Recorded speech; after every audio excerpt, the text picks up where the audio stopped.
तो कैसे हो स्टूडेंट आप? आज जो हमारा टॉपिक होगा वही है जो हमने इसके पहले जो 5 गोल किए थे उसके बारे में, उसको टॉपिक को हम कंटिन्यू रखते हैं। 5 गोल हमने जो लास्ट पहले डिस्कस किए थे वो आपको मैं दिखा देता हूँ कि कौन कौन से गोल थे। पहला जो हमारा गोल था वो था नो पॉवर्टी पे। दूसरा जो गोल था वो था जीरो हंगर पे। तीसरा जो गोल था वो है good health and wellbeing. Fourth जो गोल है वो है आपका क्वालिटी एजुकेशन। और फिफ्थ जो गोल हमने डिस्कस किया था वो था जेंडर इक्वालिटी गोल। तो अब इससे आगे हम चलते हैं। जो गोल नंबर 6 है उसका नाम है क्लीन वाटर एंड सैनिटेशन।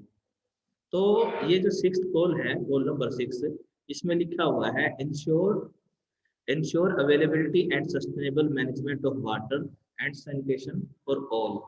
तो इसके बारे में हम बात कर लेते हैं कि ये गोल क्या है और कैसे इसके बारे में हम क्या क्या चीजें कर सकते हैं। तो इसमें हम देखते हैं, जैसे कि आप देख रहे हो इसमें कुछ फैक्ट्स एंड फिगर दिए गए हैं। जिसमें फैक्ट्स एंड फिगर हैं वो हम एक बार देख लेते हैं कि क्या क्या इसमें चीजें हैं।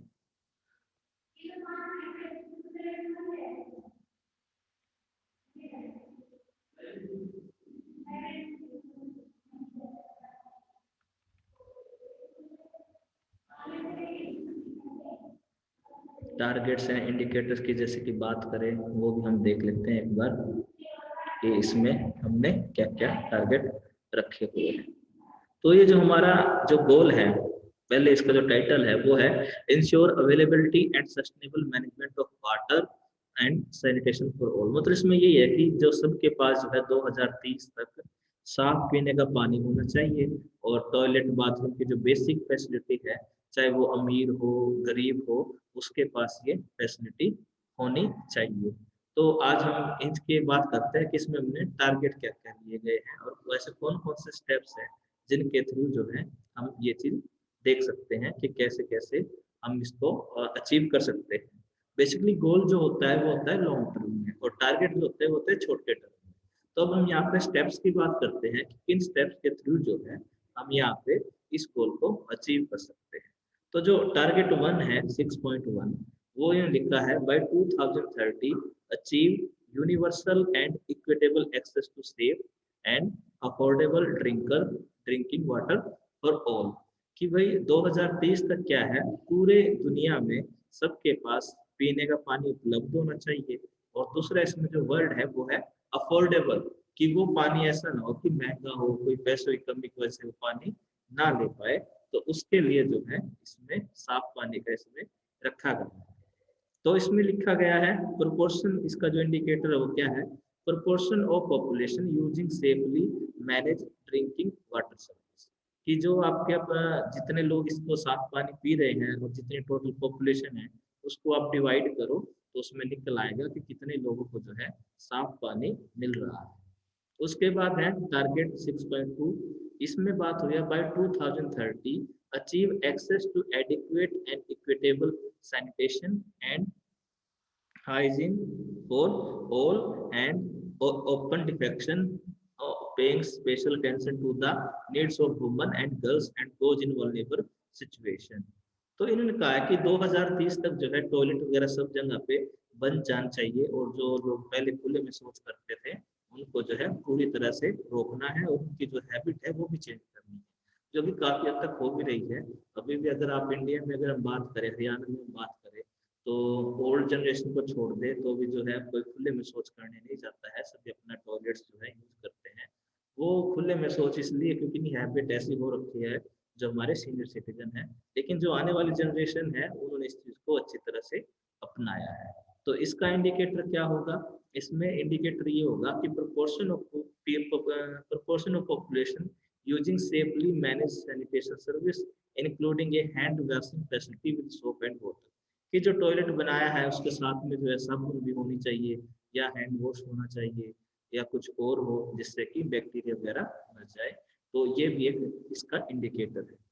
तो गोल नंबर 6.3 क्या है इसी के अंदर, by 2030 improve water quality by reducing population pollution, eliminating dumping and minimizing release of hazardous chemical and material, halving the proportion of untreated wastewater and substantially increase recycling and safely reuse global। इसमें जो बात हुई है कि 2030 तक जो है तो वाटर की क्वालिटी इंप्रूव करनी है। और दूसरी चीज क्या है, जो वाटर पोल्यूशन है उसको कम करना है, और जो वाटर के अंदर डेंजरस चीजें हैं उनको भी जो है कम करना है। लेकिन अगर आज हम देखें, अगर जो एक ग्राउंड वाटर होता है जिसे हम चौवाई बोलते हैं हरियाणवी में, यानी कि जहाँ से नीचे जब हम खोदते हैं तो कहीं कहीं तो वो पानी 200 फीट पे मिल जाता है, कहीं कहीं पे वो 150 फीट पे मिल जाता है, कहीं कहीं पे वो 80 फीट पे मिल जाता है। उसे हम वेट वाटर टेबल कहते हैं कि जब हम खोदते हैं तो कहाँ से पानी आना शुरू हो जाता है। लेकिन अगर आप देख रहे हो धीरे धीरे अब ये चीजें कम होती जा रही है, यानी कि जो नीचे जमीन का पानी है वो काफी कम हो रहा है। तो ये एक चिंता की बात है। पहले क्या होता था, कुछ टाइम पहले 80 फुट पे 70 फुट पे पानी आना स्टार्ट हो जाता था नीचे से। लेकिन अब जो हम सबमर्सिबल पाइप डालते हैं वो 200 फीट 250 फीट 300 फीट तक भी हम उसको लेके जाने को मजबूर है। क्यों? क्योंकि नीचे वाला पानी खत्म हो रहा है। तो ये पानी खत्म क्यों हो रहा है, इसके पीछे क्या रीजन? पहला रीजन तो यही है कि चलो मान लिया कि बारिश कम होती है, या कई बार होता है बारिश एक जैसी नहीं होती। तो पहला रीजन तो ये है कि चलो बारिश नहीं होती है, पहला रीजन तो ये है। दूसरा रीजन क्या है, जो हम अब देख रहे हैं जो तालाब होता है ना, इन तालाब की काफी इंपॉर्टेंस होती है। अब देख रहे हो आप गाँव में जो तालाब है वो धीरे धीरे उनके नंबर कम होते जा रहे हैं, तालाबों की संख्या कम होती जा रही है। तो ऐसा क्यों है? क्योंकि तालाब की इम्पोर्टेंस क्या है कि जैसे तालाब में जो पानी इकट्ठा होता है वो जो नीचे वाली जमीन है उसमें धीरे धीरे रिसता है, धीरे धीरे वो ग्राउंड वाटर बढ़ता जाता है। लेकिन अब प्रॉब्लम ये है कि अब धीरे धीरे तालाब जो है हमारे खत्म होते जा रहे हैं, सब लोगों को अब तालाब के ऊपर ज्यादा काम नहीं हो रहा है। तो ये भी एक दिक्कत की बात है कि हमारा जो वाटर टेबल है वो धीरे धीरे नीचे जा रहा है। और तीसरी प्रॉब्लम क्या है कि जैसे कि हम देखते हैं कि अब हर जगह सीमेंटेड गलियां बन गई हैं, पहले कच्चे गलियां होती थी तो आसानी से जो पानी जो है जमीन के अंदर एब्जॉर्ब हो जाता था। लेकिन अब वो चीज़ भी नहीं रही है, तो ये भी एक दिक्कत वाली बात है। तो कहीं ना कहीं ये जो हम डेवलपमेंट कर रहे हैं, ग्रोथ कर रहे हैं, कहीं ना कहीं दिक्कत इसमें ये है कि भाई जो हमारा पानी है जो वो कम पहुंच पा रहे हैं, इसलिए ये दिक्कत आ रही है। और ऐसा कहते हैं कि अगर वर्ल्ड वॉर 3 होगा या विश्व युद्ध तीसरा होगा तो वो इस पानी के ऊपर ही होगा। और मुझे लगता है कि ये सच है, क्योंकि आने वाले टाइम में पानी का क्राइसिस बहुत ज़्यादा फैलने वाला है, और अभी भी फैल ही रहा है। बहुत जगह पे तो लोगों की जान भी जा रही है पानी की वजह से। ठीक है, तो कहीं ना कहीं ये हमारे लिए एक दिक्कत पैदा करने वाला है। तो उसके बाद है 6.4, हमने ये कह रहे हैं कि bye 2030 substantially increase water use efficiency across all sector and ensure sustainable withdrawals and supply of fresh water to address water scarcity and substantially reduce the number of people suffering from water scarcity।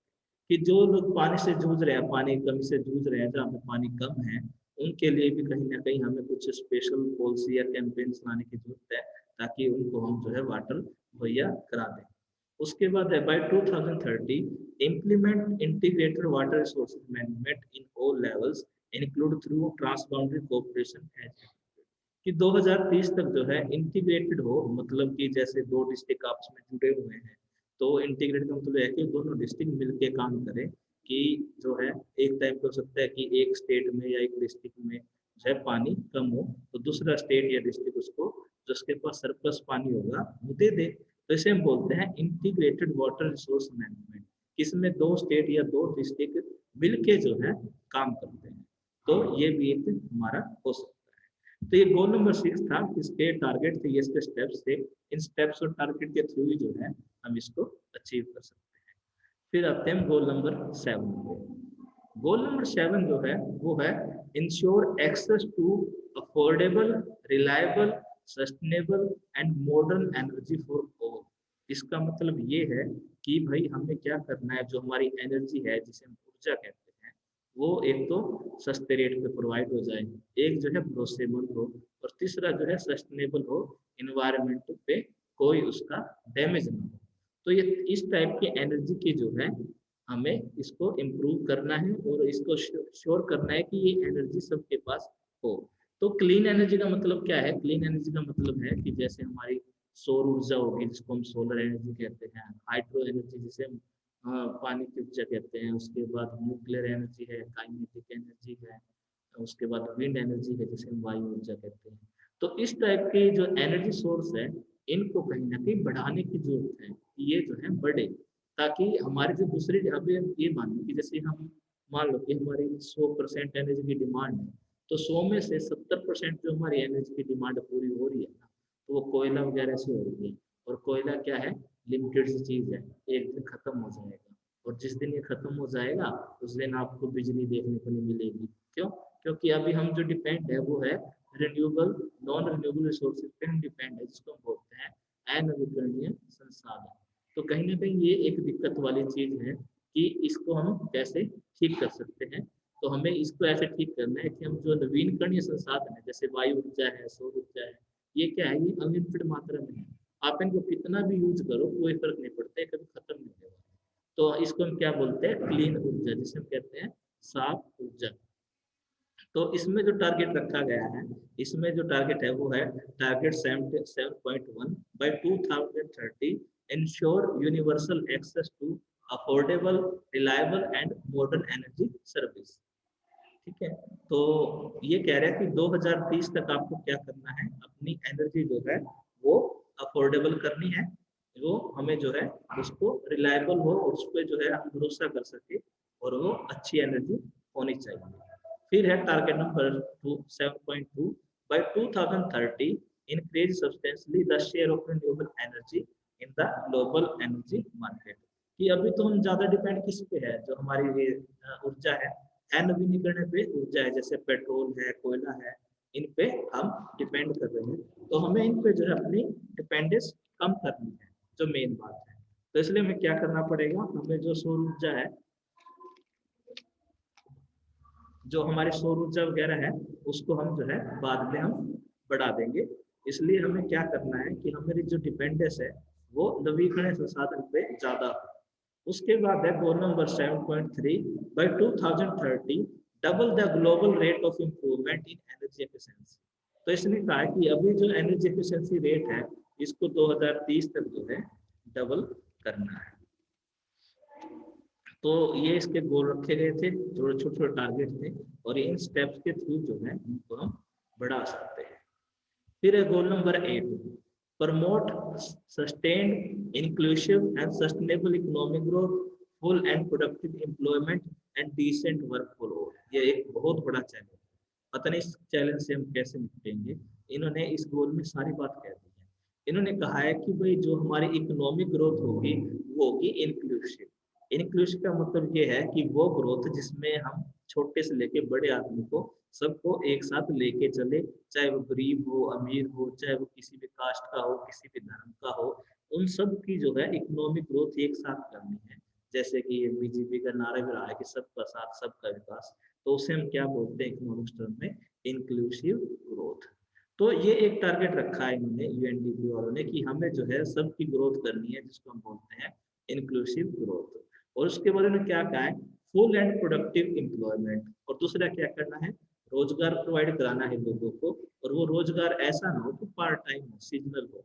वो रोजगार कैसा होना चाहिए, वो रोजगार होना चाहिए ऐसा कि जो पूरे साल अवेलेबल हो, और उसमें जो मार्जिनल प्रोडक्टिविटी कहते हैं जीरो होती है, जीरो नहीं होनी चाहिए, मतलब वो प्रोडक्टिव काम हो।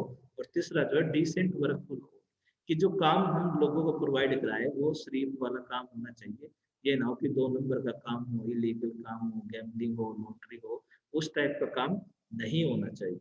तो इसके अलावा ये एक इम्पोर्टेंट चीज है कि आपको जो है इस टाइप की इसमें चीजें दी गई है। तो अगर इसके हम टारगेट्स एंड इंडिकेटर्स की बात करें तो ये हम देख लेते हैं।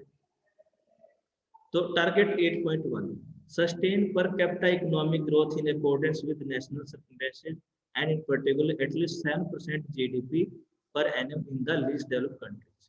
तो इन्होंने कहा कि भाई जो ग्रोथ रेट है कम से कम हर लो डेवलपमेंट कंट्रीज में कम से कम हर साल 7% तो होनी चाहिए, ये इन्होंने टारगेट रखा है।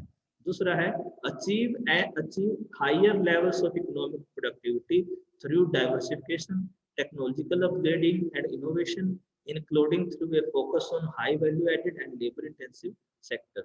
दूसरा क्या है कि इकोनॉमिक प्रोडक्टिविटी को बढ़ाना है, तो वो कैसे बढ़ाओगे, डाइवर्सिफिकेशन के थ्रू। डाइवर्सिफिकेशन का मतलब होता है कि अलग अलग वैरायटी की चीजें करना। और अगला स्टेप है कि अपने टेक्नोलॉजी अपग्रेड करना, इनोवेशन करना। तो इस तरीके से जो है ये हम इसको अचीव कर सकते हैं। जो गोल नंबर 8.3 है वो है promote development oriented policies that support productive activities, decent job creation, entrepreneurship, creativity and innovation, and encourage the formalization and growth of micro, small and medium-sized enterprises, including through access to financial service. उसके बाद ये है कि हमारी जो approach रहेगी देशों में वो रहेगी डेवलपमेंट ओरिएंटेड पॉलिसी, कि किसी भी टाइप की स्कीम हो, किसी भी टाइप का कैंपेन हो, उनका जो ओवरऑल मकसद हो क्या हो, डेवलपमेंट और इस सब का विकास जो है उसमें होना चाहिए। फिर है गोल नंबर 8.4, इसमें है टारगेट है ये improve progressively through 2030 global resource efficiency in consumption and production and endeavor to decouple economic growth from environmental degradation in accordance with 10-year framework of programs on sustainable consumption and production with developed countries taking the lead। तो उसके बाद ये कह रहे हैं कि 2030 तक जो है हमें इसमें ग्लोबल रिसोर्स एफिशिएंसी में इम्प्रूवमेंट करनी है, हमारा कंजप्शन जो है सस्टेनेबल होना चाहिए। कंजप्शन सस्टेनेबल होने का मतलब ये है कि हम जो है हमारा जो कंजप्शन हो उसमें वेस्टेज कम से कम हो, मतलब जैसे खाना खा रहे हैं, कोई चीज कंज्यूम कर रहे हैं, उसमें जो है हमें वेस्टेज ना के बराबर करनी है, उसमें जो है वेस्टेज ज्यादा नहीं होनी चाहिए। तो इसमें ये स्टेप था। उसके बाद है target number 8.5, by 2030 achieve full and productive employment and decent work for all women and men including for young people and person with disability and equal pay for work of equal value. ये एक बड़ी important चीज है। इन्होंने कहा कि सबके 2030 तक सबके लिए अच्छा काम मिले, एक जैसे काम मिले। दूसरी चीज ये है कि इंक्लूसिव एम्प्लॉयमेंट हो, ये ना हो कि भाई ये बंदा इस कास्ट का है, इस धर्म का है, या ये डिसेबल है, ये लंगड़ा है, ये ब्लाइंड है, इसको हम जॉब नहीं देंगे। पहली चीज क्या है, सबको रोजगार देना है। और दूसरी चीज क्या है, equal pay for equal work of value, कि जैसे भाई हम एक जैसे जॉब कर रहे हैं 3-4 बंदे, उनमें से एक लेडीज है तो आप लेडीज को कम दोगे, या एक बंदा ऐसा है जो विकलांग है उसको आप कम दोगे, तो आप जो है वो डिस्क्रिमिनेशन नहीं कर सकते। इट इज ए रूल, आपको भेदभाव नहीं करना है। ठीक है, तो ये इसमें टारगेट रखे गए थे जो 2030 तक हमें अचीव करने हैं। फिर है गोल नंबर 9 पे चलते हैं। गोल नंबर 9 है build resilient infrastructure, promote inclusive and sustainable industrialization and foster innovation. ये जो गोल है ये टोटल किसके बारे में है, ये है इंडस्ट्री के बारे में, कंपनीज के बारे में, फैक्ट्री के बारे में, और इसको क्या बोलते हैं हम, ताकि इसमें ज्यादा से ज्यादा इनोवेशन कर दिया जाए। तो इसके जो है हम इसमें करके देखते हैं कि इसमें क्या क्या चीजें ली गई हैं। तो ये हमें देखना है कि हम कैसे इस चीज को अचीव कर सकते हैं, तो ये हमें देखना है। तो इसमें बहुत सारे स्टेप्स दिए गए हैं कि कैसे कैसे हम इनको जो है रिमूव कर सकते हैं, इनको कैसे कैसे जो है हम इसको हम कर सकते हैं। तो इसके जो स्टेप दिए गए हैं वो स्टेप्स हम यहाँ पे देख लेते हैं। इसके टारगेट्स एंड इंडिकेटर की हम बात करते हैं कि क्या क्या इसमें टारगेट लिए गए। टारगेट नंबर है 9.1, develop quality reliable sustainable and resilient infrastructure including regional and transport infrastructure to support economic development and human wellbeing with a focus on affordable and equitable access for all. जो पहली बात इन्होंने कही है कि infrastructure बनाना है। Infrastructure मतलब ये है कि रेलवे, रोडवेज, ये इस टाइप का ट्रांसपोर्ट बनाना है, ताकि इंडस्ट्री का जो सामान है वो टाइम पे आ सके और टाइम पे जा सके। यानी रॉ मटेरियल पहुंचाना है, जैसे चेन्नई से दिल्ली आना है, तो जितना अच्छा रोड होगा उतना जल्दी माल आएगा, सीधी सी बात है। तो कहीं ना कहीं में ऐसा इंफ्रास्ट्रक्चर डेवलप करना है जिससे जो डेवलपमेंट है, जो ग्रोथ है, वो अच्छे से हो। फिर है target 9.2, promote inclusive and sustainable industrialization by 2030, significantly raise industry share of employment and GDP in line with national aspiration and double its share in least developed countries। कि जो इंडस्ट्री है उसका जो शेयर है एम्प्लॉयमेंट में, यानी मान लीजिए अगर अभी जो इंडस्ट्री है वो 20 लोगों को रोजगार दे रही है, तो ये टारगेट रखना है कि 2030 तक वो 40 लोगों को कम से कम रोजगार दे, यानी कि वो अपना डबल जो है शेयर उसमें दिखाए। तो ये भी हमें कहीं ना कहीं ध्यान रखने की जरूरत है कि इंडस्ट्री को ये गोल अचीव करना चाहिए। फिर है goal number 9.3, increase the access of small scale industries and other enterprises in particular in developing countries to financial service including affordable credit and in their integration into value chains and market। उसके बाद ये है कि access जो है, जो छोटे मोटे उद्योग धंधे हैं उनकी जो है परफॉर्मेंस इंक्रीज होनी चाहिए। उसके बाद जो इसमें जो मेन बात है, डेवलपिंग कंट्री जो फाइनेंशियल सिस्टम है जैसे कि हमारी शेयर मार्केट है, वो सारी चीजें भी हमारी इम्प्रूव करने की इसमें जरूरत है। फिर है goal number 9.4, by 2030 upgrade infrastructure and retribute industry to make them sustainable. और दूसरी इसमें जो इम्पोर्टेंट बात है वो ये है कि इंडस्ट्री में ऐसी टेक्नोलॉजी, ऐसे इनोवेशन यूज करने की जरूरत है जिससे कि उसमें पोल्यूशन कम हो। हालांकि हम पोल्यूशन को जीरो नहीं कर सकते हैं, लेकिन हम पोल्यूशन को कम तो कर ही सकते हैं। तो इसलिए इसमें ये चीज जाननी बहुत जरूरी है कि कैसे कैसे हम जो है पोल्यूशन को कम करें और इंडस्ट्री की जो टेक्नोलॉजी है वो उसमें अच्छे से अच्छे तरीके से हो जाए। तो ये इसमें इसके बेसिक से गोल थे। उसके बाद आज का जो लास्ट गोल है 10, goal number 10, reduce inequality with in and among countries. बहुत बड़ा टारगेट है, बहुत बड़ा, कि जो आर्थिक असमानता है उसको खत्म करना है या कम करना है। बहुत मुश्किल टारगेट है, तो इसको अचीव करना इतना भी इजी नहीं है, लेकिन फिर भी इन्होंने कुछ स्टेप्स लिए गए हैं कि इन स्टेप्स के थ्रू कैसे कैसे वो इसको कर सकते हैं। तो target number 10.1, by 2030 progressively achieve and sustain income growth of the bottom 40% of the population at a rate higher than the national average। इसको मैं आपको सिंपल तरीके से समझाता हूँ कि मान लीजिए जो हमारी एवरेज इनकम आ रही है, नेशनल एवरेज इनकम, वो आ रही है एक साल की 1 लाख रुपए। ठीक है, हमने ये मान लिया। तो अब हमारा टारगेट ये है कि अब हमें 2030 तक जो है, जो नीचे के 40% लोग हैं ना टोटल पॉपुलेशन के, जिनकी इनकम 1 लाख से नीचे है, तो उनको जो है 1 लाख से ज्यादा पे लेके आना है। मतलब जैसे मान लीजिए बीपीएल पॉवर्टी लाइन 1 लाख रुपए है और 40% लोग जो हैं वो हमें एपीएल बनाने हैं, यानी कि अबव पॉवर्टी लाइन को बनाना है। तो ये इसमें एक फर्स्ट टारगेट रखा गया है। काफी मुश्किल चैलेंज है, थोड़ी दिक्कतें भी आएंगी, लेकिन ये इन्होंने रखा है। फिर है 10.2, by 2030 empower and promote the social, economic and political inclusive of all irrespective of age, sex, disability, race, ethnicity, origin, religion और economic और other status।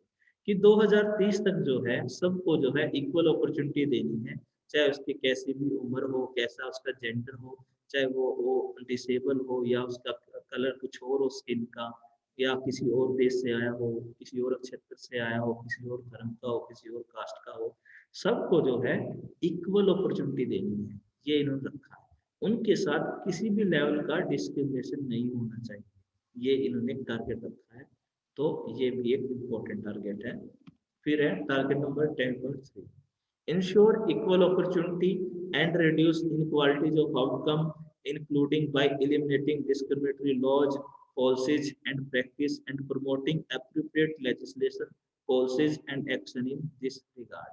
उसके बाद है जैसे हम पुलिस में जो कंप्लेंट करते हैं, कई बार क्या होता है जो समाज के प्रभावशाली लोग हैं, जो काफी अमीर हैं, जिनमें काफी सारी चीजें हैं, वो जो है पुलिस को पैसा दे देते हैं, वो बच जाते हैं। तो उस टाइप की चीजें नहीं होनी चाहिए। ये कह रहा है इंश्योर इक्वल अपॉर्चुनिटी, ठीक है। और उसने कहा रिड्यूस इनक्वालिटीज ऑफ आउटकम, कि अगर पुलिस में केस गया है तो उसके साथ जो आरोपी है उसके साथ जो है वैसा ही बिहेव होना चाहिए जैसा कि वो और अपराधियों के साथ करते हैं। मतलब इसको आप ये कह सकते हो कि सोशल जस्टिस जो है सबके लिए एक जैसा होना चाहिए। ये नहीं कि भाई अमीर आदमी पैसा देके छूट जाए, गरीब आदमी बेचारा फंसा रह जाए, वो चीजें नहीं होनी चाहिए। तो इसमें एक चीज ये। फिर है target number 10.4, adopt policies specially fiscal, wage and social protection policies and progressively achieve greater equality. तो इन्होंने कहा है कि ऐसी ऐसी हमें नीतियां अपनानी है, fiscal policy, wage policy, social protection policies, ऐसी पॉलिसी जिसमें मजदूरों का भला हो, जो लेबर क्लास है उनके हितों की रक्षा हो। तो उसके लिए बहुत सारी पॉलिसी बनाने की जरूरत है। जैसे कि हमें किसी कई बार हम देखते हैं इंडस्ट्री में कोई बंदा काम कर रहा है, फैक्ट्री में काम कर रहा है, तो काम करते करते कई बार क्या होता है, उसको चोट लग जाती है। ठीक है, तो अगर का ऐसा कानून बनाया है कि उसको मुआवजा देना है, तो फिर तो ठीक है, उसको मुआवजा मिल जाएगा। लेकिन अगर ये बात कानून में ही नहीं है, तो इंडस्ट्री वाला पैसे क्यों देगा? वो कहेगा भाई ऐसा कोई कानून है ही नहीं जिससे मैं आपको कंपनसेशन दूँ या इतना कंपनसेशन दूँ। उल्टा वो ये कह सकता है कि भाई आपकी वजह से मेरा नुकसान हो गया। जैसे आपको बाई चांस जब मशीन में हाथ आया तो मेरा कपड़ा खराब हो गया, मेरा और मटेरियल जो है खराब हो गया, मेरा भी नुकसान हुआ है। तो ऐसे ऐसे आर्गूमेंट भी हो सकते हैं। तो कहीं ना कहीं हमें इस चीज़ का ध्यान देना है कि भाई जो मेन चीज़ है वो क्या है, कि हमें सबके लिए जो है लेबर क्लास के लिए भी ऐसे कानून बनाने हैं जिससे कि उनको न्याय मिले, इक्वालिटी मिले। उसके बाद हम गोल नंबर 11 पे चलते हैं। गोल नंबर 11 क्या है, आज इसे डिस्कस कर लेते हैं। इस गोल नंबर 11 का नाम है सस्टेनेबल सिटी इंफ्रास्ट्रक्चर। तो ये गोल नंबर 11 क्या कहता है, अब हम देख लेते हैं ये किस बारे में है और ये क्या क्या यहाँ पे बात हो रही है। तो गोल नंबर 11 का नाम है make cities and human settlement inclusive, safe, resilient and sustainable. कि जहाँ पे हम रह रहे हैं, जिन बिल्डिंग में हम रह रहे हैं, उसका स्ट्रक्चर कैसा हो, उसका कल्चर कैसा हो, वो सारी बातें जो है यहाँ पे करने की जरूरत है। तो इन्होंने जो गोल लिया है, टारगेट लिया है, वो क्या है? तो इन्होंने टारगेट लिया है 11.1 by 2030 ensure access for all to adequate, safe and affordable housing and basic service and upgrade। कि जहाँ पे आप लोग रह रहे हैं वहाँ पर सारी फैसिलिटी होनी चाहिए। सारी फैसिलिटी क्या क्या है किसी घर में? अगर आपसे मैं कहीं पूछूं, आपके हिसाब से आप एक घर को कंप्लीट कब करोगे? तो पहले आपको एक घर में पहले तो बाथरूम हो, टॉयलेट हो, किचन हो, रूम सेट हो, ठीक है, पार्किंग स्पेस भी होना चाहिए। उसके बाद देखे तो अगर और कंडीशन देखे तो भाई वहाँ पे इमरजेंसी कुछ होना चाहिए, कभी इमरजेंसी हो जाए तो वो सारी चीजें होनी चाहिए। तो मतलब एक जो कंप्लीट होम हो, घर हो, उस टाइप का हमें सबको प्रोवाइड कराना है 2030 तक। ठीक है, उसके बाद एक चीज हो रहा है, ये प्रॉब्लम आ सकती है कि हम सबको पक्के मकान नहीं दे सकते, गवर्नमेंट के पास इतना पैसा है नहीं, तो कहाँ से लाए पैसे? तो ये बात भी सही है। तो इन्होंने कहा कि ठीक है, चलो आप उनको पक्के मकान नहीं दे सकते हो, तो एटलीस्ट आप ऐसा तो कर सकते हो जहाँ पे रह रहे हैं, जैसे कोई बस्तियों में रह रहा है, कच्चे मकान में रह रहा है, तो एटलीस्ट उसको आप कुछ ना कुछ बेसिक चीजें दे सकते हो। बेसिक फैसिलिटी, टाइम पे पानी आएगा, टाइम पे बिजली आएगी, एटलीस्ट ऐसा करके भी आप जो है उसको बोल सकते हो कि आप जो है इन चीजों, ये चीज आपके लिए है। फिर है goal number 11.2 by 2030 provide access to safe, affordable, accessible and sustainable transport system for all, improving road safety notably by expanding public transport with special attention to the needs of those in vulnerable situation, women, children, person with disability and older person। अब ये बड़ी दिक्कत है India में। India में जैसे आप hospital जाओ या कहीं और जाओ, तो आपको यूजुअली ज्यादातर आप बस बस स्टैंड पे जाओ, रेलवे स्टेशन पे जाओ, ज्यादातर आपको देखने को मिलेगा कि बहुत जगह पे क्या दिक्कत है। जैसे कोई बंदा व्हील चेयर पे है, तो कहीं उसे जाना है तो आप देखो बस स्टैंड पे चढ़ाने की जगह नहीं है, स्टेशन पे भी दिक्कत है, और भी सारी प्रॉब्लम है। तो इसका मतलब क्या है कि हमारा इंफ्रास्ट्रक्चर ऐसे डेवलप नहीं हुआ है कि वो डिसेबल पर्सन के लिए हेल्पफुल हो। तो कहीं ना कहीं ये कह रहे हैं कि 2030 तक जो है हमारा जितने भी ट्रांसपोर्ट सिस्टम है उसको ऐसे इस ढंग से बनाना है ताकि उसको लोग अच्छे से यूज कर सके। और दूसरी बात उन्होंने कहा कि इम्प्रूव रोड सेफ्टी। अब जैसे बाहर के देशों में हम देखोगे, जब भी कहीं पे कहीं मोड़ आता है सड़क पे, वहाँ पे बहुत बड़े बड़े चौड़े रोड होते हैं, तो वहाँ पे जब भी कहीं पे बहुत तिखा मोड़ आ रहा है तो वहाँ क्या करते हैं वो लोग, साइड में थोड़ा ना बाउंसर से लगा देते हैं। मतलब बाई चांस ऐसा हो कि गाड़ी मोड़ते हुए गाड़ी जो है स्लिप हो रही है या स्किड हो रही है, तो उससे क्या होगी, जैसे ही गाड़ी स्किड हुई है तो वो जो बाउंसर स्प्रिंग लगे रहते हैं रोड के साइड में, गाड़ी उनसे टकरा के वापस फिर से रोड पे आ जाती है। तो इतना एडवांस लेवल की उन्होंने रोड सेफ्टी की हुई है, ऐसे लाइनिंग की हुई है, बोर्ड साइन लगाए हुए हैं, जितना हो सके सेफ्टी उन्होंने ध्यान रखी है। लेकिन इंडिया में भी आप देखते हो कहीं पे गड्ढे आ रहे हैं, कहीं पे एकदम से ब्रेकर आ गया, तो वो सारी दिक्कत भी है। तो कहीं ना कहीं ये एक चिंता की बात है। तो मैं मानता हूँ चलो ब्रेकर होना ठीक भी है, लेकिन बहुत बार क्या होता है कि ब्रेकर एकदम से दिखाई नहीं देता, जब बिल्कुल पास में जाते हो तब आपको दिखता है। तो आप तब एकदम से ब्रेक लगाओगे तो गाड़ी कंट्रोल नहीं होती कई बार, और वो पलट भी जाती है। और ऐसे ही जो आपका डिवाइडर है, कई बार डिवाइडर की वजह से भी काफ़ी एक्सीडेंट होते देखे हमने। तो मतलब ये ठीक है, इसको बनाया तो रोड सेफ्टी के लिए है, लेकिन कई बार जो है आप कह लीजिए कुछ कमियां रह जाती है, ड्राइविंग साइड से लगा लो या वैसे लगा लो, कभी कोई एनिमल्स आके आ जाता है, तो इसलिए जो है कई बार ये दिक्कतें आती है। तो मेन इसमें जो बात है वो यही है कि इसमें आपको जो है ये चीज करनी है कि आप जो है इसमें इम्प्रूवमेंट लाओ, इसको बेटर इंफ्रास्ट्रक्चर बनाओ। जैसे जीटी रोड है हमारे, उसी लेवल के छोटे लेवल पे भी आप बना सकते हो। ऐसा नहीं है कि आपको इतने चौड़े रोड बनाने की जरूरत है, लेकिन जो सेफ्टी मेजर्स है, साइन बोर्ड है, एटलीस्ट वो तो आप अच्छे बना सकते हो। फिर है target number 11.3, by 2030 enhance inclusive and sustainable urbanization and capacity for participatory, integrated and sustainable human settlement planning and management in all countries। तो इन्होंने कहा कि जो हमारा गोल नंबर 11.3 है, इसमें क्या करना है, अर्बनाइजेशन को बढ़ाना है, कैपेसिटी को इम्प्रूव करना है, ठीक है। उसके बाद जो शहर की प्लानिंग है, जो शहर का एक नक्शा होता है, वो भी जो है अच्छे से बनना चाहिए। अब जैसे चंडीगढ़ आपको कहीं पे कोई मकान बनाना है, तो वहाँ पे ऐसे नहीं बना सकते एकदम से माइंड में बना दिया ना। उसके लिए आपको क्या करना पड़ेगा, नक्शा पास कराना पड़ेगा। उसके लिए आपको नगर पालिका के पास जाना है, नगर पालिका अपना चंडीगढ़ का मैप देखेगी, वो सोचेगी इसको कहाँ फिट करे, ठीक है। क्योंकि वो चाहते हैं कि क्योंकि चंडीगढ़ का जो शेप है वो सी टाइप शेप है, मतलब अगर आप कभी प्लेन में बैठ के देखो ऊपर चंडीगढ़ को, तो उसका एक पर्टिकुलर शेप है। तो अगर वो नक्शे के हिसाब से मकान नहीं बना तो सेब ऐसे तो गड़बड़ हो जाएगी ना। तो इसलिए वो क्या करते हैं, चंडीगढ़ जो है प्लांट सिटी है, प्लान के हिसाब से उसको बनाया गया है, तो इसलिए वहाँ पे आपको नक्शा पास कराने के लिए परमिशन कंपलसरी है, ठीक है। फिर target number 11.4, strengthen efforts to protect and safeguard the world's culture and natural heritage. कि जो बहुत सारी ऐसे, जैसे हम चिड़ियाघर में जाते हैं, बहुत सारे ऐसे एनिमल्स है जो रेयर हैं, जो गायब होने वाले हैं। तो कहीं ना कहीं हमें क्या ध्यान रखना है, जो हमारी संस्कृत संपदा है, जो हमारे पुरखों ने बचा के रखी है, तो हमें भी उसको कहीं ना कहीं बचाने की जरूरत है, ताकि वो आगे टाइम तक, आने वाले टाइम के लिए आगे वाली जनरेशन उसको देख सके। लेकिन क्या एक्चुअल में ऐसा हो रहा है? नहीं हो रहा है। इसको हम बोलते हैं बायोडाइवर्सिटी लॉस, कि बहुत सारे जीव जंतु ऐसे हैं जो पहले थे लेकिन अब नहीं थे। जैसे कि आपका चील है, बाज है, काला तितर है, छोटी छोटी चिड़िया होती थी उस टाइम में, जो हम बचपन में देखते थे, लेकिन अब वो अब दिखाई नहीं देते। क्यों दिखाई देते? क्योंकि किसानों ने जो है ज्यादा प्रोडक्टिविटी के लालच में अपनी फसलें ज्यादा उगाने के लिए खेतों में जी भर के दवाइयां लगाई, खाद बोया, पेस्टिसाइड यूज किया, ताकि उनकी फसलें बचे रहे, प्रोडक्शन ज्यादा हो। तो वो तो ठीक है, वो तो उसमें कोई दिक्कत नहीं है। लेकिन दिक्कत क्या है कि जो वहाँ पे खेतों में जीव जंतु रहते थे, आसपास चिड़िया वगैरह रहती थी, वो धीरे धीरे सब मरना स्टार्ट हो।